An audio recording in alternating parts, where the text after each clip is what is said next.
Well, hi there and welcome back to the studio and welcome to this special video just for you here as my Academy member on Patreon. Welcome back to Tish Academy. I hope you're enjoying the content so far. Now in this video, we're going to be taking that concept from the last video, which was that workup from the thumbnails of the cows grazing on the slopes of Roy's Peak with Lake Wanaka just nestled there in the background. Now, I love where this image is going, but I'm not quite ready to paint it. I've got to work out what are my colors doing. Now, I'm taking a bit of a unique approach here with my process. I'm going to explain that to you here in this video. But without further ado, let's take that drawing and work it up into a color study. And that way, we'll have a clear idea about where the final painting needs to go. Let's get stuck into it. It takes ages to set up all this camera gear, and just a heads up, I've got a behind the scenes tech gear review coming your way very soon. But let's set up our palette. And here on my palette, I've got a combination of colors, which I'll run through as we progress through this demo. But it's going to be quite warm, so I've got a bunch of yellow out, and of course my trusty combination of blues, ultramarine blue, and cobalt teal over there on the far right-hand side, and ivory black. Now I begin mixing up a bit of color here for the underpainting, and this is inspired by Joe Paquette and his approach with ivory black, cobalt blue, and lifting the tone with white. Now this is what I'm going to begin sketching that composition in with. So here we've got a little color panel masked out with a bit of masking tape, measuring about 10 centimeters high by about 15 centimeters long. So I'm starting with an ivory flat brush, a synthetic brush, and I'm just making some very fine lines first, just notching in where the major elements of the composition are going to go. So this is where the cows are occupying space, following along from my pencil drawing, which you would have seen in that previous demo. And so I'm following that composition pretty closely. Now, once I'm happy with where everything is, more or less, I go about firming up some of these lines. Now there is going to be a change, but I'll explain that at the end. When I'm doing a color study, it's just identifying options. I give it my best shot with the full intention of making this into a bigger painting, but invariably this is a last stop measure before I make that final change, and there is something that is going to change, and it's pretty significant, I'd say, with this composition, but we'll get to that. So I'm pretty happy with the position of that lead cow, taking charge and coming forward towards the viewer, and also some of those background mountain elements. Now, a quick note about the color that I'm using to sketch in my composition. I used to use that combination of burnt umber and quinacridone magenta, and I still will use that plenty. Don't get me wrong, I'm just trying something new here and going for a tonal approach first. Now, if you remember back to that plein air demonstration for the Academy tier, here on Patreon. So that was the third part of that video. I was talking to Joe Paquette about his approach to the landscape with an imprimatur, a initial tonal underpainting. So first, let's address the color that I'm drawing over. That's a burnt umber, burnt sienna combination, and then rubbed back thoroughly. So I mix that burnt sienna, burnt umber with Liquin Original and Pure Gum Turpentine, rub it back with a rag, revealing a nice lighter tone, and then I begin sketching over the top of that. Now, that underlying brown color that you see is completely dry before I start applying this technique. And so now what I'm doing is taking a tonal approach, and I'm going to sketch and map out the entire composition first with tone. So this is where I need to think about my value arrangement and my hierarchy of lighter lights and darker darks. Now, of course, I don't have the added benefit of white, except to lift out the tone of some of these gray notes. I'm not going to be adding white to this in terms of light highlights. I'm just sketching in where my shadows are going to go.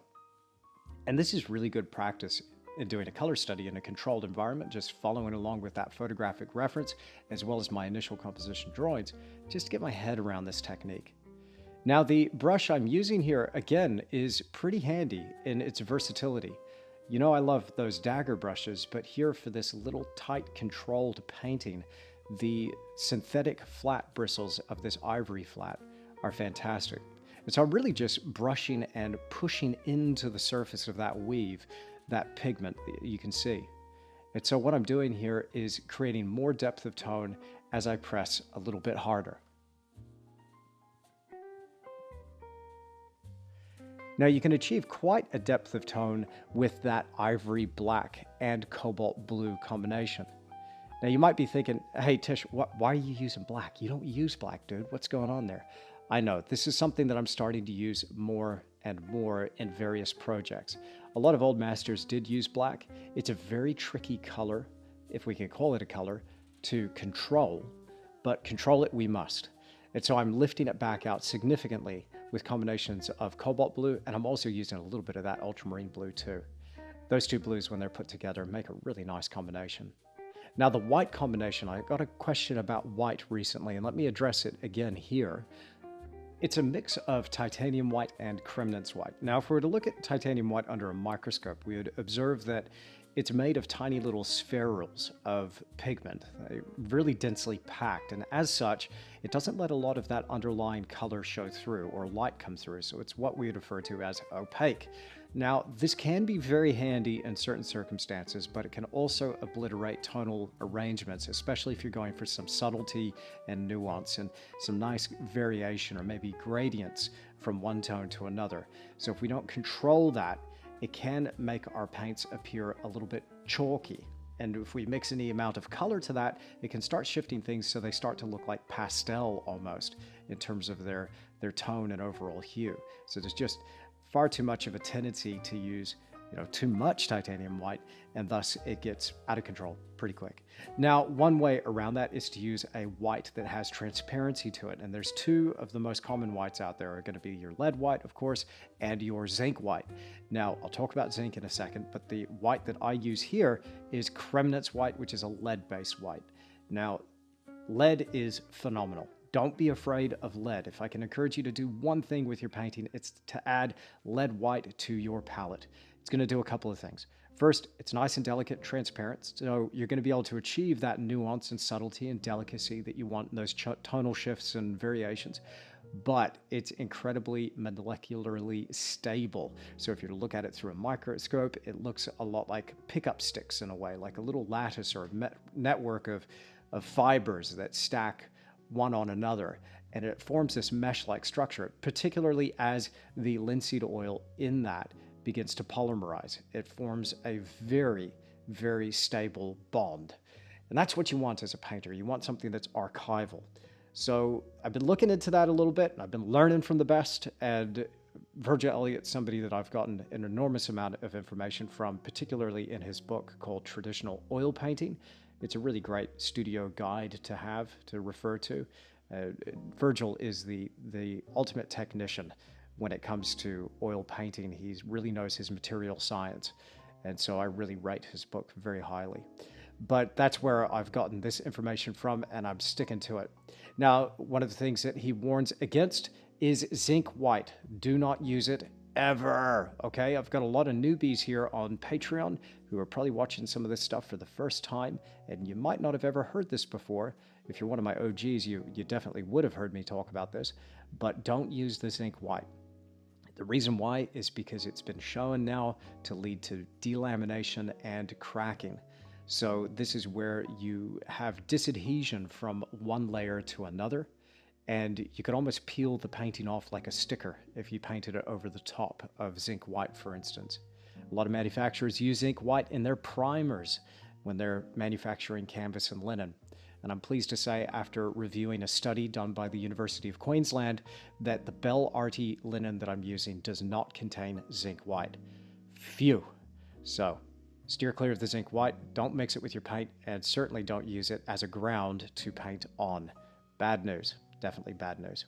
So now you can start to see a bit of a tonal hierarchy from some of those subdued tones way in the background to the much deeper tones here in the foreground. Obviously, more ivory black is coming through, ultramarine blue, and cobalt blue. So now that I've got the tonal underpainting and everything in its right place, I can clearly see where this painting's going to go. Let's mix up some color for that sky. Now I'm going to mix in some combinations of that white, so the titanium Kremnitz white, and then varying amounts of cobalt blue, as well as cobalt teal. Now, to mix a nice color, to add some warmth to that sky, because I want some variation, notice how I'm balancing here this lighter color that's going to be towards the horizon line, just above those mountain peaks, and that deeper sky blue towards the top. I want some sort of gradient between a lighter, very dirty, dusty, light blue, almost verging on green, but not quite, towards the tops of those mountains, going more sky blue towards the top of the painting. So I'll make up a little combination like this. I've got a couple of brushes on the go, and notice how I start to brush this in, how dirty that appears. Now, context is everything. When you make your first initial strokes on the painting or the color study, don't freak out if it's not the right color. You could search and search and search trying to make the perfect first brush stroke. What you do is you make a brush stroke, you sit back, you have a look, and you make an evaluation. And the more color you add to this, the more it starts to establish that context, and one stroke of color can read against the other. You really need that in order to gauge effectively what's going on here. So then I can make a decision. Oh, well, that color next to the tops of those mountains, it needs to be a lot lighter. So let's mix it up. Let's warm it up a little bit. And here I'm going for an interesting combination. I've kicked it with a little bit of cadmium red, if you noticed, and some cobalt teal. So I've been working on some of these dusty combinations. And again, notice how I'm using those complementary opposites constantly. So the teal has got a very nice green note to it. So to keep that in check, I went straight for the red. Red and green are complementary opposites.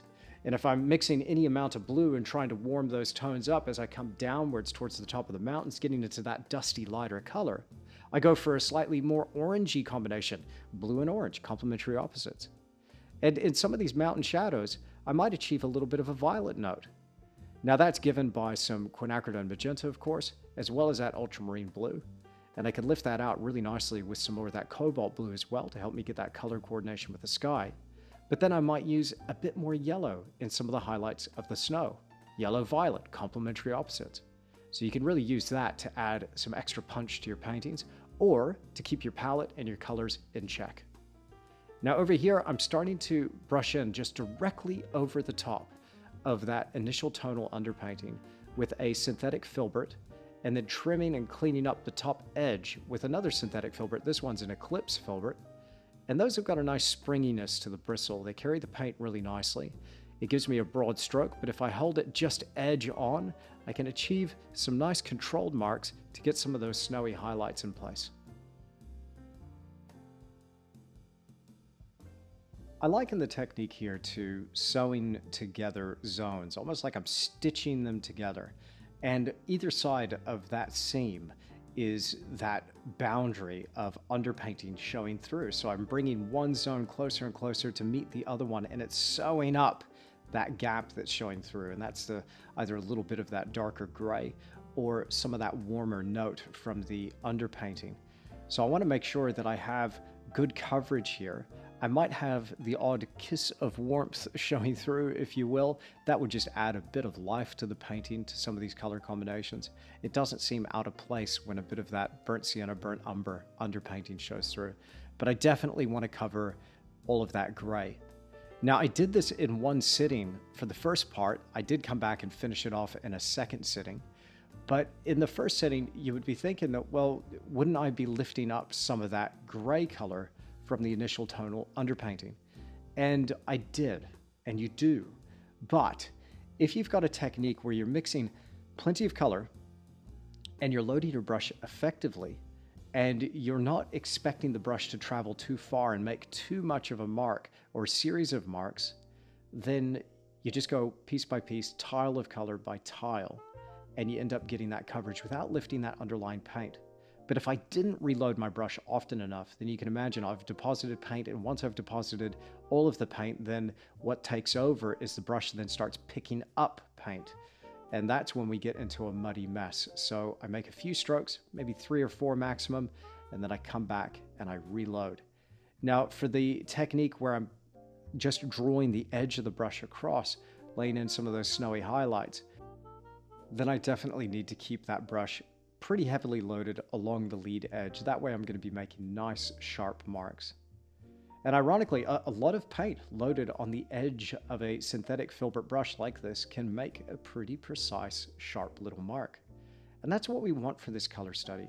Now the point here is not to knock out a finished painting, although it would make an attractive little painting to put in a frame and put on the wall, I'm sure, but that's not the point of this exercise. The point here is to have a plan. I want to have a plan when I go into that final painting. I know what I'm doing. And so I can let the technique of the paint falling off the brush take over. All of the compositional decisions are made. I know where the painting's going to go. And then I can just get in that flow state and allow the project to unfold and see this vision come to life. This is such a vital component to the painting process, and not enough people do it, in my opinion, but it really does pay dividends at the easel.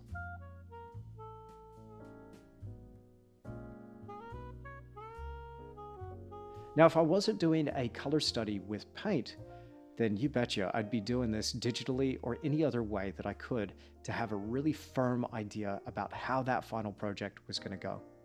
Now, you've heard me say this before, but again, if you haven't, just allow me to say this. Everybody's got 20/20 vision in hindsight. You do, I do. We could all look back and think of things that we could do better or differently. And that's where I want to be in terms of my headspace when it comes to painting. I want to know the road ahead. Why? How? Because I've been there. And when I know the road ahead, then I'm able to make smarter decisions and take advantage of opportunities that come up as a result of the process. Now, don't worry about this taking all the spontaneity and the fun out of your painting process. I guarantee there's always going to be surprises around the corner and a lot of stuff you just didn't see coming. You know, I've found it so often that when I blow a picture up to a bigger scale and I'm seeing it, 6 feet by 4 feet, then all sorts of things become apparent and the design becomes so much more alive and the changes that I need to make become so much more apparent just seeing it at scale. So the scale alone will have an enormous impact and will give you quite a lot of ideas about where the design needs to go if you do need to make any final decisions when you're stuck in at the final painting stage. Now here I'm using a little synthetic flat. Ordinarily, I don't use flats, or brights, I should say. I don't use brights that often, and that's a very stout flat brush. When I'm using a flat, it's basically the ratio is about 2 to 1. So 1 being the width of the brush, 2 being the length of that brush. But a little flat like this with a sharp chisel edge is great for creating some precision if I needed a pretty sharp line, like the distant shore of Lake Wanaka that you can see there just against the foot of the mountains. And I like having this little V shape of water in the composition. It's going to be a focal point for sure. Not the primary focal point, but an important one. And I like how it hangs there in the valley, just like a little jewel. So to achieve some of these notes, cobalt teal is going to be very important for a lot of my mountain colors, and I kick that continually with quinacridone magenta. Now notice here, as I'm bringing the painting forward, just like my underpainting, the tones get progressively darker as we come towards the viewer. Okay, so our lightest lights are going to get so much lighter, and our darkest darks are going to get so much darker, and those are going to be reserved for the immediate foreground, and that's going to pull that foreground towards us. And conversely, if we lower our tonal range, our difference between our shadows and our highlights, we lift those shadows up in terms of their value way back in the distance, it pushes everything back into the distance. Now, the other thing that's going to become apparent as I bring the scene forward is you're going to see a lot more reds and yellows coming through in my green combinations. This will add richness and vibrancy to that green, but I won't start introducing it until I work on this foothill over here on the right-hand side, for instance. Now, as a compositional device, that foothill was absolutely necessary to break the horizontal line of the lake running off the page. So this is an idea of exiting vectors. Notice here with my composition, I don't want any line to go off the page or off the edges of the composition. I want to keep your eye traveling around and around and around. So compositionally, that was almost like the full stop or the period in the sentence. So I made a statement. The sentence is cows having fun on a slope, period. Now, before you go off and start reading the next sentence or the next painting along the gallery wall, I want to kick you back around and get you to read that sentence again. So forgive the analogy, but you can see here that that has a device in mind that it's going to kick you back up into the composition, travel along the tops of those mountains and back down through the main cow again. Now, you're probably starting to see the thing that I was struggling with here, which is that cow over on the left-hand side. Now that cow is exiting the composition. I wanted to create something that was natural looking and a little bit more random looking, even though it is pretty heavily composed at this point. But that cow just didn't work and it didn't make it. So what I'm going to do is turn that around, turn the cow around, and maybe make it a younger animal, perhaps a calf, and just have its head poking above the weeds. I thought this would make a nice little visual treat for the viewer, especially if it wasn't quite obvious. You'd think you'd be done with the painting, but oh look, there's a little cow and it's cute and it's poking its head up. And so I think that might add a little bit to the narrative as well. A little bit of a visual surprise. Now to get some of the detail in the cows here, I had to be strategic. The truth is there's no detail at all. Look at the size of the brush relative to the animal. So I have to really simplify this piece and think about it in terms of big, bold shapes. So in my reference material, like you can see here, I have to reduce the shapes of the cows to their most simplest forms and then think, how am I going to impact the surface of that linen with the brush to make that shape? Now the good thing here is you can use positive and negative space. So you can bring the background in to meet the cow, and then the cow out to meet the background, and manipulate that boundary of the shape you're trying to communicate and trim it up, so to speak, to achieve the fineness that you're looking for, if that makes sense. But there's really no detail at all. The detail would defeat the purpose. I want to be able to look at this, and when I squint my eyes, I can see it, I'm there. But the detail would just get in the way.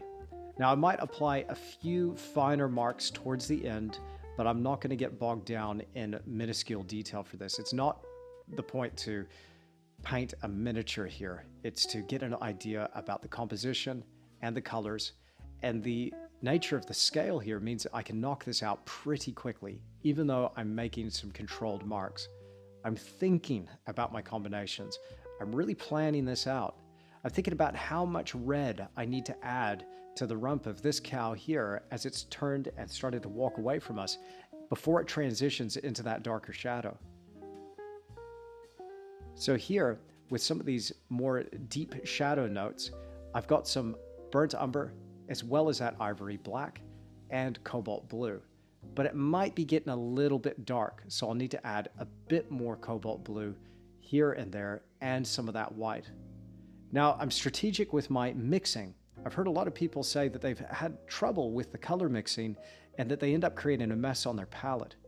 Well, you'll notice as I mix color that I keep a pretty organized, systematized approach. I like to start with whatever's furthest away because I use those colors throughout the painting and I work into the boundaries and the edges on my palette, so I always have those colors to go back to if I need them. And you'll notice just how similar the shadow color on these cows, particularly the shadow color of the white fur, how similar that is to some of the shadows in the distant mountains. Now this helps achieve color coordination throughout the composition. It's just the fact of the nature and what I'm seeing in my reference. And it just happened to be a great color relationship there that was quite random and just stumbled upon it. I'm like, wow, that looks amazing. So when you add your little bit of compositional flair to this, you can end up creating something that's pretty interesting and pretty dramatic. Now again, just check out the size of that brush compared to that cow's head. So again, we just need to be strategic about the marks that we're making, make a couple of tiles of color, and then move on.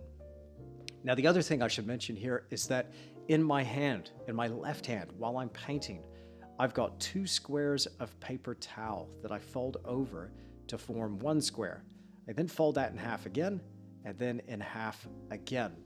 So now I've got like a little folded booklet of paper towel in my hand, and I continually wipe that brush off. Notice how the paint is loaded on the end of that brush.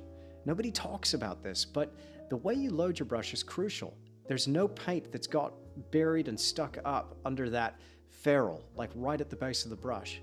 So having good brush hygiene here while you're painting is pretty critical to making cleaner marks and cleaner combinations of color.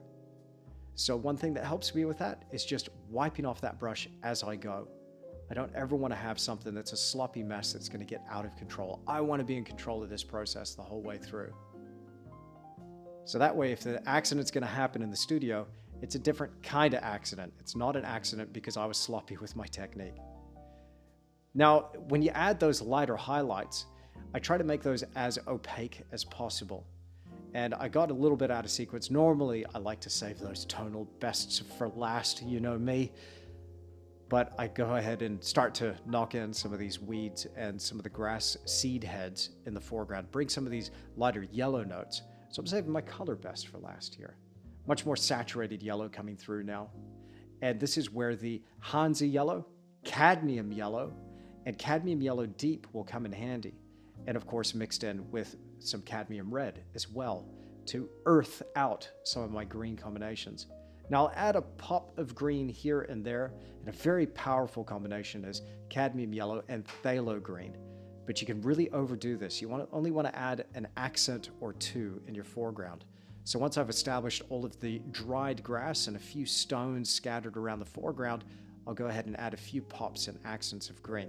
Just you wait for it. It's coming up here pretty shortly.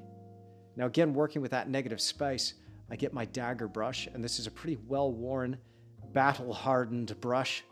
It's got some really interesting fibers and bristles, but it is just perfect for this grass technique. So as I flick it through the wet paint, heavily loaded of course, it can drag some of those lighter marks over the top of some darker color, and then by contrast, it just allows those seed heads to really pop. And so that can be an illusion of detail. It's not detail, it's just a brush technique, but it can give you the illusion that you've got detail. And it's almost like a shorthand note to myself to go, I'm going to have some grass here that's going to be light against dark. And then I'm going to have some shadows of stones here, which is going to be dark against light. Now notice here the tonal dynamic across the painting and just little moments of light against dark, dark against light against dark, dark against light, and alternating back and forth. We've spoken about this before with our pencil studies. This was designed into the pencil study, so I had moments of high contrast. A really important moment of high contrast is with that cow down there, the furthest cow on the right. Notice how it's really contrasted against that mountain slope down there in the distance.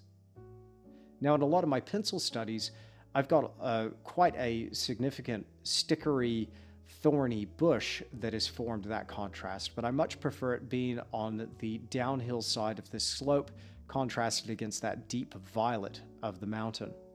So I've got a lot of red and a lot of golden yellowy colors, almost a earthy orange. And when I place that against a bluey violet color, I'm going to get a nice rattling effect, particularly if I have a stark difference in tones. So we've got the color contrast, we also have that tonal contrast.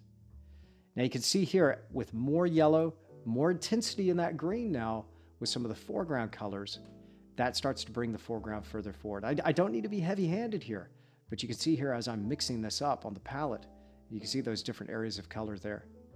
It is quite effective in just bringing this towards the viewer.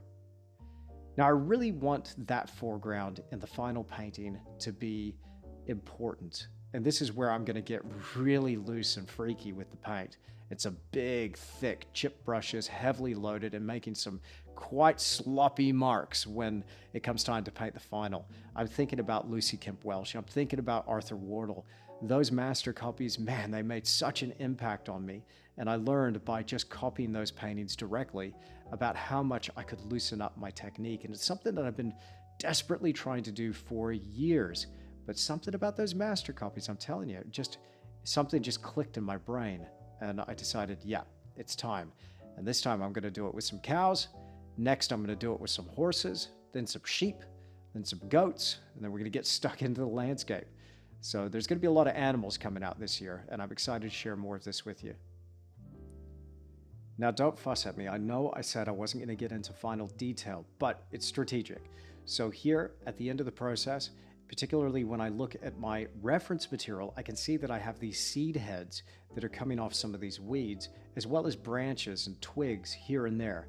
So just a little bit of finer mark making will help this just come to life, particularly in the foreground. So I add these in with a 000 rigger. Now this is an ivory rigger, a nice springy brush. So again, pretty heavily loaded, so I can make some confident marks here and drag that through the wet paint.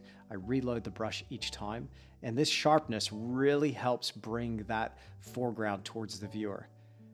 Now, initially I was a little bit afraid to make a few of these marks, but I think they do add so much, and it's certainly something that I'm enjoying about the reference material in particular. And there you have it. There's the final color study. Now, I went back over the top of this color study and added a couple of daisies after the fact. The cameras weren't rolling, but I think they make a nice little bit of interest in the foreground. Now I'm ready to transfer this to the canvas, minus that cow on the left, of course. Well, I really hope you've enjoyed this video and you've come away with something to think about, maybe a technique or two, but certainly I hope I'm beginning to just stretch your mind a little bit here, because as you can see, there's a lot that goes into making a painting. But how many people just really grind it out in the studio to get to that essential idea, the thing that's got the makings of a great composition, so that by the time we approach the final painting, there's no guesswork, we know where we're going. And as I said here in this video, spontaneity and surprises will still happen. This process actually creates opportunities for that and those happy accidents, but they're built in. So I know I'm going to be surprised when it comes to that final painting, but I don't want to be surprised in a bad way. I don't want these compositional things to come up where I'm like, oh, I should have moved the cow, right? No, I can see it here at this stage when really not much is invested into it compared to a final painting. Now, have you ever done that before? You ever started working on a big final painting and you've put all this work into it and you've really spent time detailing things that you ended up taking out? What a waste of time, right?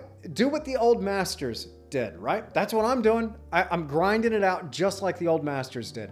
And that's what I'm trying to share with you here. So when we take the time, we work our concepts up into thumbnail sketches. We then do a bigger drawing as a workup. We could even do a rendering and then a color study, or heck, a digital design, so long as we know the road ahead. As I mentioned here in this video, everyone's got 20/20 vision and hindsight. So how great would it be if we knew the road ahead and we knew where all those pitfalls are, but also where those cool little opportunities are? We could celebrate those wins and we can just kind of put those losses to one side as we move through this process. They don't even show up in the final painting. You know what I'm saying? So I hope you enjoyed this and you got something out of this process. Now, watch this space.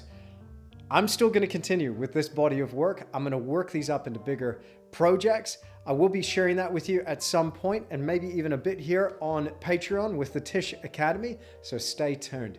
But I cannot wait to share with you what's coming next in February. So we're already here. It's already February.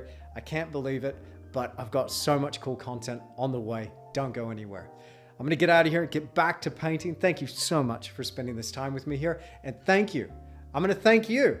Thanks for putting yourself first, right? Thanks for investing in yourself. Congratulations. You're a person of action, right? You've put your artistic development and your growth first this year. And I really want to congratulate you. And I want to thank you for spending this time with me here. It is such an honor to share this space with you. So I really appreciate you being here. You inspire me. Okay, I'm going to get out of here, get back to work, and I'll see you again in the next video.